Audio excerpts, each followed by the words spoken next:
సనాతని హిందూ అంటూ ఊగిపోయే పవన్ కళ్యాణ్ జనసేన పార్టీ జెండా పోలిక ఏ దేశ మాతృమతానిదో పవన్ కళ్యాణ్ చెప్పగలరా అని రాష్ట్రీయ ప్రజా కాంగ్రెస్ ప్రధాన కార్యాలయంలో జరిగిన పార్టీ వారాంతపు సమావేశంలో ఆర్పీసీ వ్యవస్థాపక అధ్యక్షులు మేడా శ్రీనివాస్ మీడియా వారి ద్వారా నేరుగా పవన్ కళ్యాణ్ ను కోరారు. కరుడు కట్టిన యాదుల పాత నిబంధన ప్రకారం ఇజ్రాయెల్ దేశ మత యాదు జవజాలంతో పవన్ కళ్యాణ్ జనసేన పార్టీ జెండాను రూపొందించారు. ఆ నమూనాతో జెండా రూపకల్పన చేయడంలో అర్థం ఏమిటన్నారు. మరో ప్రక్క 3 రాజకీయ జెండాల ముచ్చటతో కూటమిలో అత్యున్నత మంత్రి పదవి అనుభవిస్తున్న పవన్ కళ్యాణ్ అంతర్గత జెండా ఏమిటి, అతని అజెండా ఏమిటో తెలపాలన్నారు. మతపరమైన అధ్యక్ష పాలనా దేశమైన ఇజ్రాయెల్ యాదుల మాలలు అత్యున్నత ప్రజాస్వామ్యం గల భారతదేశంలో జనసేన జెండా ప్రచారం సాగిస్తున్న వైనంను నిషేధించకపోతే భారత్లో మత ఘర్షణలకు అవకాశం ఇచ్చిన వారం అవుతామని ఆయన ఆందోళన వ్యక్తం చేశారు. పార్టీ సెక్యులర్స్ అందరికీ నా ప్రత్యేక ధన్యవాదాలు.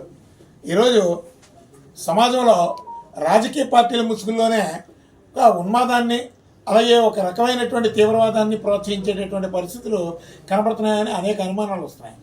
ఎందుకంటే ఈ రాష్ట్రానికి ఉప ముఖ్యమంత్రిగా ఉన్నటువంటి పవన్ కళ్యాణ్ గారు ఈరోజు వారి జెండా విధి విధానాలు భారతీయ మూలాలకు కానీ భారతీయ చారిత్రాత్మకమైనటువంటి ఘట్టాలకు కానీ అనుకూలంగా ఉండకుండా ఈ భారతదేశం అంటేనే లౌకిక దేశం. ఈ లౌకిక దేశంలో అన్ని మతాలు కూడా చాలా సమానత్వాన్ని ప్రోత్సహిస్తాయి. అప్పుడప్పుడు మతపరమైనటువంటి ఆరోపణలు చేసుకుంటున్నా ఒరిజినల్గా ఇక్కడ భారతీయ మూలాలన్నీ కూడా సమానత్వాన్ని ఎక్కువగా ప్రోత్సహిస్తాయి. ఇలాంటి ఈ ప్రజాస్వామిక అత్యున్నత ప్రజాస్వామిక భారతదేశంలో ఎక్కడో యూదులు అత్యధిక శాతం ఉన్నటువంటి ఇజ్రాయెల్ దేశ నమూనా గల ఒక జెండాని అతని జెండాగా జనసేన జెండాగా రూపొందించుకొని యూదులు అంటే భారతదేశంలో కాదు ప్రపంచవ్యాప్తంగా క్రిస్టియానిటీలో జీసస్ని కొలిచేటటువంటి వాళ్ళందరూ కూడా ఆల్మోస్ట్ అందరూ వ్యతిరేకులే. జీసస్కి సిలువేసినటువంటి తెగ ఏదైనా ఉందంటే యూదు తెగ. మరి ఈ భారతదేశంలో అలాంటి జెండాని ప్రజల అమాయకులు కదా అని అందులో తెలుగు రాష్ట్రాల్లో ఈ విధమైనటువంటి ఈ జెండాని తిప్పడం మూలంగా మత సామరస్యం దెబ్బతింటుంది. రేపు ప్రొద్దున భవిష్యత్తులో ఎవరెవరికో తాట్లు వచ్చి, ఎందుకంటే ఏ మత ఉన్మాదమైనా సరే మధ్య మధ్యలో వస్తాయి. ఈరోజు గ్రామాల్లో కొంతమంది బైబిల్స్ పుచ్చుకొని వెళ్తుంటే కొన్ని గ్రామాల్లో కొంతమంది అడ్డుకుంటున్నారు. ఆ జెండాను చూసి ఇది జీసస్కి సిలువ వేసినటువంటి జెండా అనే ఒక ఆలోచన వచ్చింది అంటే ఆ తరహా వివాదాలు ఏ స్థాయికి చేరుకుంటాయో ప్రభుత్వాలు అర్థం చేసుకోవాలి.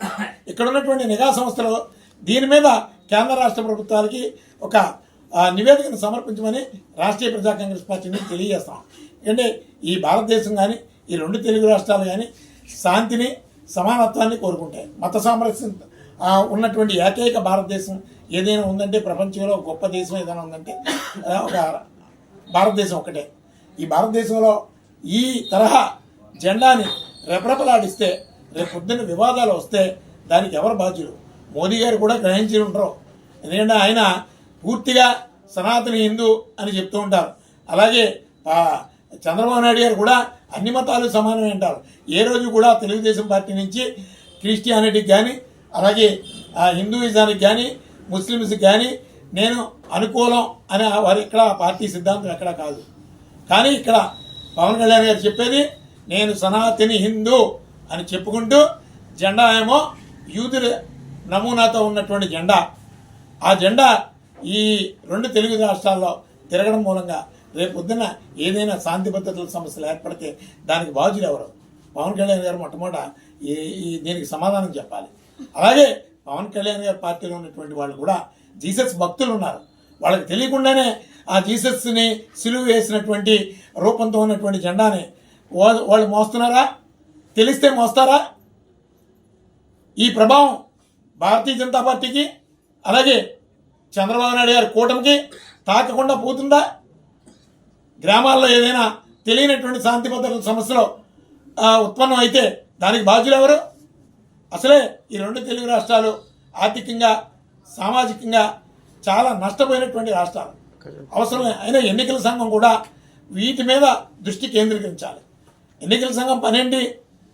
ఈ భారతదేశంలో ఏదైనా ఒక జెండా, ఈవెన్ కాంగ్రెస్ పార్టీ కావచ్చు, భారతీయ జనతా పార్టీ కావచ్చు, అలాగే తెలుగుదేశం పార్టీ కావచ్చు, రాష్ట్రీయ ప్రజా కాంగ్రెస్ పార్టీ కావచ్చు, ఇతర ఏ రాజకీయ పార్టీల జెండాలైనా సరే ఈ భారతీయ స్వరూపాలకి అలాగే చారిత్రాత్మకమైనటువంటి ఘట్టాలకి వీటన్నిటికీ కూడా టచ్ చేసే విధంగా ఉంటాయి. ఎటు చూసినా భారతీయ మూలాలు కనబడతాయి. అంతేగాని ఈ ఇజ్రాయిల్ యూదు స్వభావం కలిగినటువంటి జెండా నమూనాని ఇక్కడ భారతదేశంలో ఉన్నటువంటి అన్ని మతాల చేతులకి ఇచ్చి జై కొట్టించడం అనేది రేపొద్దున చాలా ప్రమాదకరమైన పరిస్థితులు ఏర్పడేటటువంటి పరిస్థితులు ఉన్నాయి.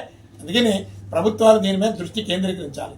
అలాగే కూటమి సర్కారు కూడా దీని మీద ఆలోచన చేయాలి. రేపు పొద్దున వచ్చేటటువంటి పరిణామాలని ఆలోచించాలి. ఎందుకంటే ఈ మధ్యకాలంలో సోషల్ మీడియాలో కొన్ని మతపరమైనటువంటి వేదికల ద్వారా, సొంత ప్లాట్ఫామ్ల ద్వారా ఇష్టానుసారం దైవ దోషణలు చేస్తున్నారు, మతాలను విమర్శిస్తున్నారు. ఇవి కట్టడి చేయలేనటువంటి దుస్థితిలో ప్రభుత్వాలు ఉన్నాయి. ఇలాంటి పరిస్థితుల్లో రేపు పొద్దున ఏదైనా ఘోరమైనటువంటి పరిస్థితులు వస్తే దాన్ని ఎవరు కట్టడి చేయగలరు? ఉదాహరణకి గోత్ర అల్లర్లు కావచ్చు, అలాగే ఒకప్పుడు హైదరాబాద్లో మతపరమైనటువంటి వివాదాలు ఎంత ఘోరంగా జరిగినాయో అందరికీ తెలుసు. కర్ణాటకలో కూడా జరిగినటువంటి ఘటనల్ని మనం తీసుకుంటే చాలా ప్రమాదకరమైన పరిస్థితులు ఉన్నాయి. అదే మొట్టమొదట మేము చంద్రబాబు నాయుడు గారికి అలాగే మోదీ గారికి ఒక రిప్రజెంటేషన్ పంపించడం జరుగుతుంది. త్వరలో పంపిస్తాం.